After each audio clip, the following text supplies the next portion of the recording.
Muy buenas, bienvenidas y bienvenidos a Mejora y Emprende, el programa multicanal, multiplataforma y otras muchas cosas más. Si estás escuchando el podcast, dale a seguir. Y si me estás viendo desde YouTube, suscríbete y activa las notificaciones. Y en ambos casos, lo más importante de todo: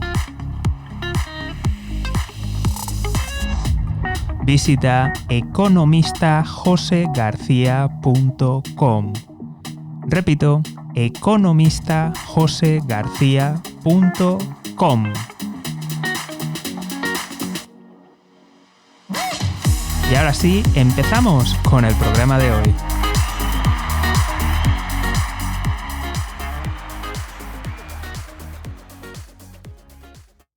Muy buenas. En el programa de hoy vamos a hablar de dinero. Y lo primero que tengo que decirte es darte la enhorabuena, porque la mayoría de las personas no tienen ni idea de lo que es el dinero. Les preguntas y no tienen, ni pajolera idea. Entonces, que tú te hayas molestado en buscar, en saber qué es el dinero, es una enorme ventaja. Te lo digo de verdad. Pero antes de nada, te voy a contar un poquito la historia de cómo hemos llegado hasta hoy, cómo el dinero que tenemos se ha convertido en lo que es. Lo primero que tengo que decirte es que el dinero es muy importante. Y ya lo sé, es muy fácil de decir, lo sabemos, aunque haya mucha gente que quiera negarlo, pero no es solamente su importancia porque te sirve para todo, eso es a día de hoy, pero es que soluciona un gran problema. Imagínate que yo cultivo tomates y tú cultivas mazorcas de maíz. ¿Cómo nos las intercambiamos? ¿Qué vale más? ¿Cómo las valoramos? ¿Y ahora te imaginas que tuviéramos que ir a intercambiarlo por todos los productos y necesidades que tenemos? ¿Cuántos tomates es una aguja? Y el que me vende la aguja, a lo mejor pues no le interesa comer tomates. Es un lío enorme y no es pequeño. Entonces, me atrevería a decir que el que podamos disponer de dinero ha facilitado el comercio y ha hecho disparar la economía y que nos podamos especializar. Comencemos ahora por las sociedades más primitivas que se encontraban ante estos desafíos. ¿Cómo intercambiar? Si estaban a lo mejor en una sociedad agrícola, a lo mejor había algún producto de base que todos cultivaban y que todos podían intercambiar. Imagínate que eran mazorcas. Pues en esa comunidad las mazorcas podían servir como producto base, como unidad monetaria, como dinero. A lo mejor en una sociedad agraria podrían ser caballos o quizás podrían ser vacas.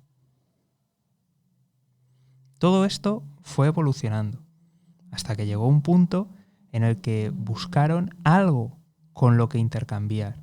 Entonces, aún en sociedades pasadas, empezaron a utilizar algún tipo de joyería o algún tipo de avatar para intercambiar las unidades. Más adelante, se dieron cuenta que algunos metales también podían cumplir esa función. Entonces, llegó un punto en el que los dos metales principales que se han estado utilizando fueron el oro y la plata. Dentro de estos dos metales se prefirió el oro, porque es un metal que es más escaso y si has tenido plata en la mano te darás cuenta que al cabo del tiempo se estropea, se oxida, que se puede limpiar, que se le quita esa especie de óxido que se le hace, ese estropicio. Bien, perfecto, pero el oro es mucho más estable. Además, es un mineral que es aún más extraño que la plata, por tanto su valor es mayor y eso permite acumular aún mayor valor en un menor espacio disponible. Llegamos a un punto en el que estamos haciendo transacciones en oro, pero nos damos cuenta que a la hora de comerciar, de recorrer distancias, es peligroso. Así que alguien en algún punto se le ocurrió que podría tener varias sucursales y las mismas sucursales en diferentes lugares, a veces lugares muy alejados, podían dedicarse a tener allí el oro. Por ejemplo, imagínate que en una sucursal me hacen un papel diciendo que me tienen que entregar 1000 monedas de oro. Pues evidentemente el viaje es mucho más seguro llevar un trozo de papel que llevar las 1000 monedas de oro. Si encima va destinado a algún nombre, a alguna persona, pues mejor aún, más seguridad. Entonces, cuando esto se fue haciendo algo más común, es cuando aparece el papel moneda. Es decir, tenemos papel que está respaldado con oro o plata. Dependiendo de qué sistema tengamos, tenemos el patrón oro o el patrón bimetálico si está respaldado por los dos. En algún punto de la historia ha estado respaldado por plata. Esto se acaba convirtiendo en que tenemos billetes y monedas que representan al oro o la plata realmente. Y así es como empieza a funcionar el dinero. Como te habrás podido imaginar, esto pues da lugar a muchas cosas, ya que si están circulando los papeles y en ningún momento estamos utilizando el oro y la plata, ¿qué es lo que pasa? ¿Qué pasa con esas reservas? ¿Están? ¿No están? Es posible que las instituciones pues decidan prestarlo mientras tanto o imprimir más billetes de la plata o el oro con el que lo pueden respaldar, ¿verdad? Pues estas cosas han pasado. Y en algunas ocasiones la gente iba a pedir que les cambiaran esos billetes por el oro o la plata de verdad. Y las entidades lo hacían, si podían, porque también había ocasiones en que no. Y eso llevaba a la bancarrota y generaba una enorme cantidad de problemas. Llegamos al final de la Segunda Guerra Mundial. Y como resultado ganaron los aliados, entre ellos Estados Unidos, que además fue la nación que quedó como superpotencia, una nación que acabó acumulando la mayoría de reservas de oro del mundo y que además el resto de naciones le eran acreedoras, tenían deudas que pagarle a Estados Unidos. Con lo cual se llega a un consenso de que la moneda de referencia a nivel mundial va a ser el dólar, es decir, todo el resto de monedas están referenciadas al dólar. Y el dólar, a su vez, es la única moneda referenciada al oro. Como te habrás podido imaginar, aquí he resumido mucho la historia, he ido simplificando, pero quiero que veas el desarrollo porque ahora mismo es cuando te vas a volver loco si no conoces esta historia y vas a flipar literalmente. Llegamos a la guerra de Vietnam y Estados Unidos, por lo que se ve, empieza a haber serias dudas de todos los billetes, todos los dólares imprimidos, si realmente tiene reservas suficientes de oro para respaldarlo. Hubo naciones que cambiaron todas sus reservas de dólares a oro. Y llegó un punto en el que el gobierno americano dijo, nos salimos del patrón oro.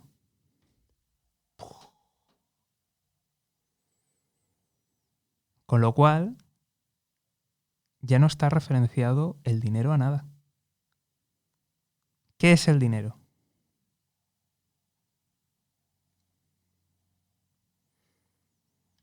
Vale, la cosa no es tan simple porque, bueno, sí que lo es así, está sin referenciar a nada, pero no es tan simple como nos creemos de que porque no esté referenciado no significa que se pueda imprimir lo que se quiera. Cuanto más dinero se imprima, cuanto más dinero entre en circulación, suben los precios, sube la inflación.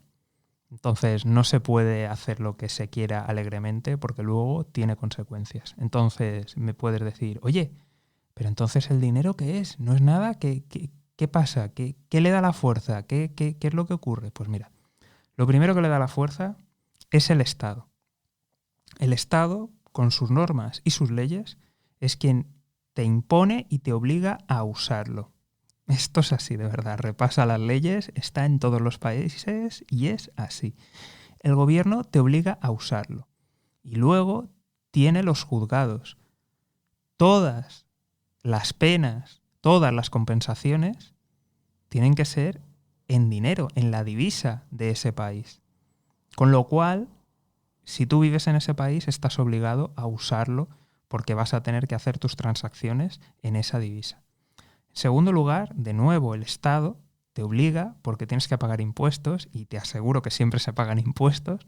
No hay escapatoria, podrás minimizar, pero no hay escapatoria. Y tú los impuestos no los puedes pagar ni en cabras, ni en tomates, los tienes que pagar en la divisa del país. Por tanto, de nuevo, la fuerza del gobierno está. Y después tenemos la capacidad comercial. ¿A qué me refiero con esto? Y esto básicamente estoy hablando del dólar principalmente. Y el dólar es una divisa de referencia en la que se hacen un montón de transacciones a nivel mundial. Está aceptado en muchos países. De hecho, hay países en Latinoamérica que tenéis dólar de manera oficial y otros de manera extraoficial, por desgracia, por cómo está la situación. Entonces, que tener una divisa que te la acepten en todo el mundo y que valga para los pagos internacionales da una ventaja enorme y da un poder enorme. Y ahora mismo la divisa que tenemos de referencia es el dólar. Que sí, que el euro es importante, pero fuera de la Unión Europea, o sea, incluso fuera de la zona euro, no tiene peso. El que aceptan es el dólar, es el que te lo conocen. Hay un montón de países que tienen divisas hundidas y que se manejan en dólares. De hecho, es un escandalazo que todavía siga existiendo el billete de $1. ¿Qué sentido tiene? ¿Por qué se imprime? ¿Por qué se hace? Precisamente para eso, para países desarrollados y para que siga utilizándose de divisa porque les da un grandísimo poder. Ya no solamente a nivel de transacciones comerciales, sino también en el día a día de muchos países en desarrollo les permite trabajar en dólares y eso evidentemente ellos lo fomentan porque es una manera de tener aún más poder de negociación. Si esto te ha parecido ya una locura, que no haya ningún tipo de referencia, espérate, porque esto es la menor parte del dinero. ¿Te acuerdas la historia de qué pasa con ese dinero, con ese metal que hay en algunos depósitos y que se imprimen billetes de más o se van prestando o se van trabajando? Bien, pues eso está institucionalizado. Vas a flipar si no lo conoces. Pero esto va así. Los bancos funcionan con un sistema de reserva fraccional. Y es, por ejemplo, aquí en Europa te lo puedo decir que eso sí que... Perdón, en Europa no. En la zona euro, esto sí que te lo puedo decir, me lo conozco, y en la zona euro tenemos un sistema fraccional que requiere tener el 2%. ¿Qué significa esto? Que con €1 el banco puede prestar 50. Esto es así, ¿eh? O sea, no es ninguna locura. Es posible que hayas visto otros vídeos y hayas escuchado alguna cosa. No es conspiranoico ni nada. Es así. O sea, con €2 pueden prestar 100 y por eso es el sistema del 2%. Depende de cada país este sistema. Pero vamos, normalmente algunos va de un 10%, piden un 10%. Otros, por ejemplo, aquí en la zona euro es un 2%, en otros es un 1% e incluso creo que algunos tienen un 0,5%. Pero sí que el que te puedo asegurar es el de aquí de la zona euro. Pero espérate, que no ha acabado. Porque ese dinero, normalmente, ¿qué haces con ese dinero que has recibido de préstamo? Aunque lo gastes, dices, no, lo he gastado, vale, pero ¿dónde va? A un banco. ¿Qué ocurre? ¿Qué ocurre con ese dinero? Pues que se puede volver a prestar utilizando esa fracción.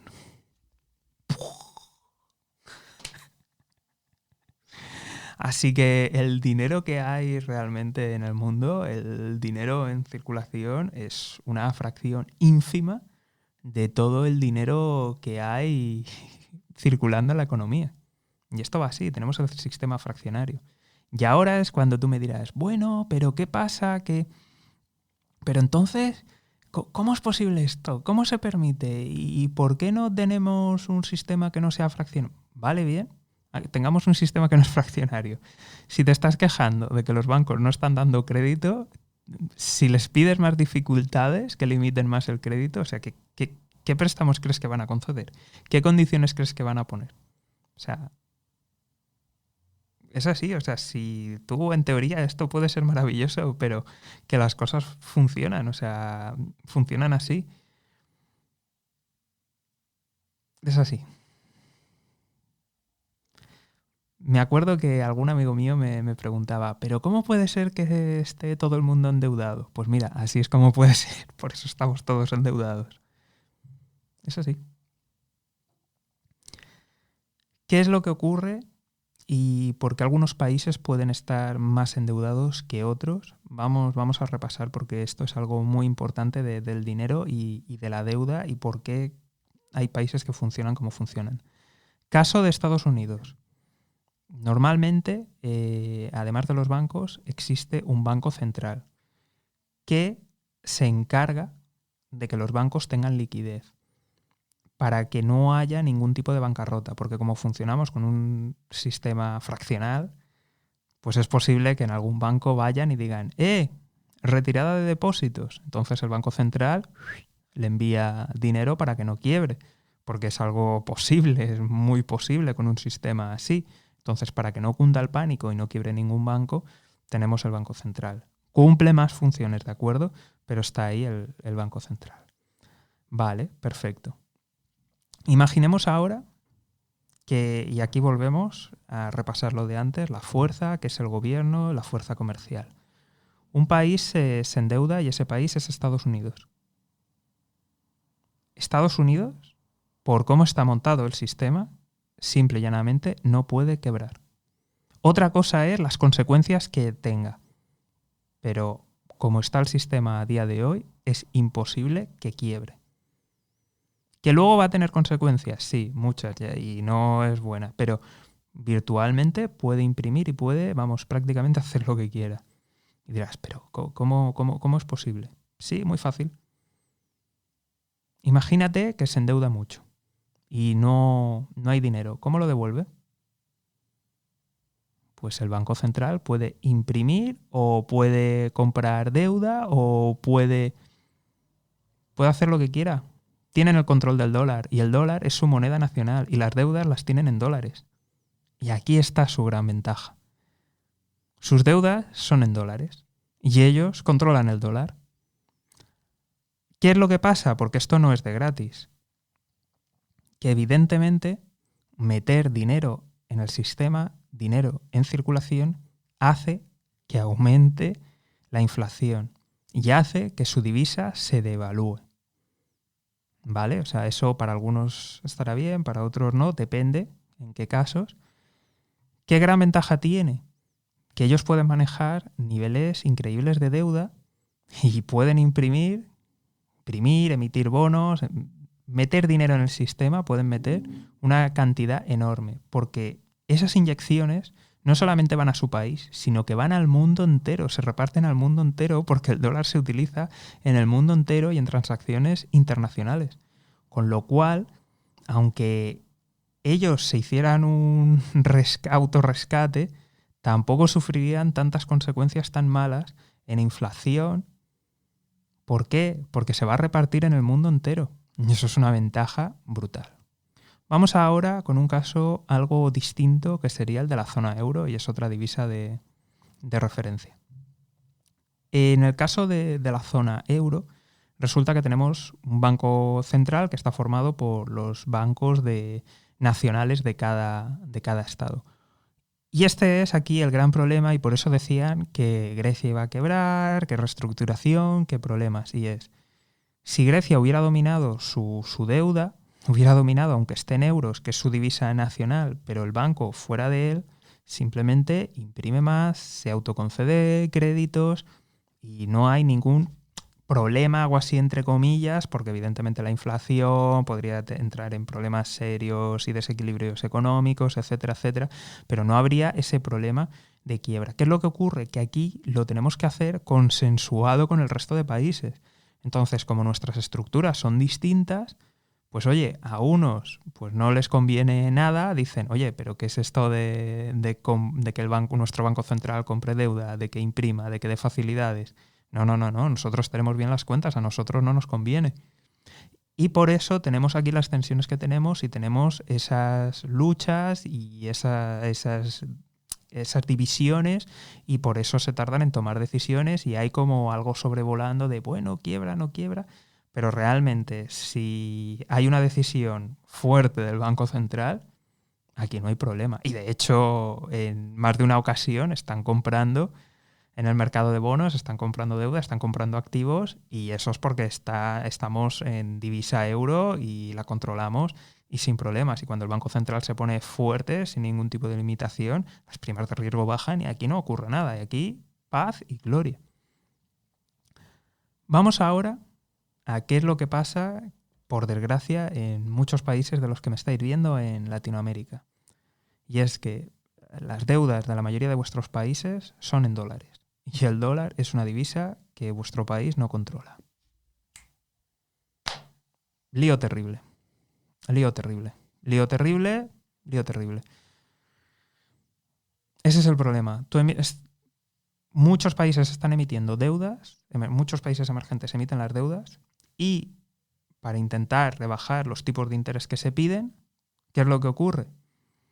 Pues que son en dólares, porque la gente no se fía a lo mejor de que precisamente hayan tentaciones de este estilo, de empezar a imprimir, de inyectar dinero en el sistema y que al final la inflación se coma el beneficio, con lo cual muchas transacciones se hacen en dólar. ¿Qué es lo que ocurre? Pues que no lo controlan esos países. Así que imagínate que se descalabra la divisa vuestra. Pues nada, esa deuda, como es en dólares, se multiplica por un 50% más, el doble, 10 veces más. Y ese es el problema. Y cada vez que hay algún tipo de tentación o cada vez que se empieza a inyectar más dinero en el sistema de economías emergentes, desastre, porque las deudas están en otras divisas más duras, más fuertes. Con lo cual ahí no hay control. No hay control. Ahí sí que el más mínimo error se paga muy, muy caro.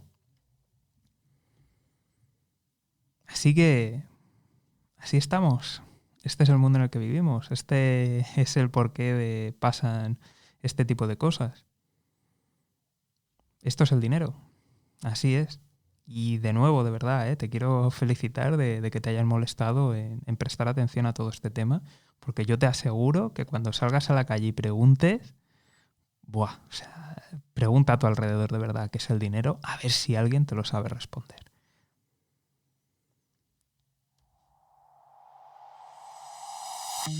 Y hasta aquí el programa de hoy. Acuérdate de, si estás escuchando el podcast, darle a seguir. Y si me estás viendo desde YouTube, suscríbete y activa las notificaciones.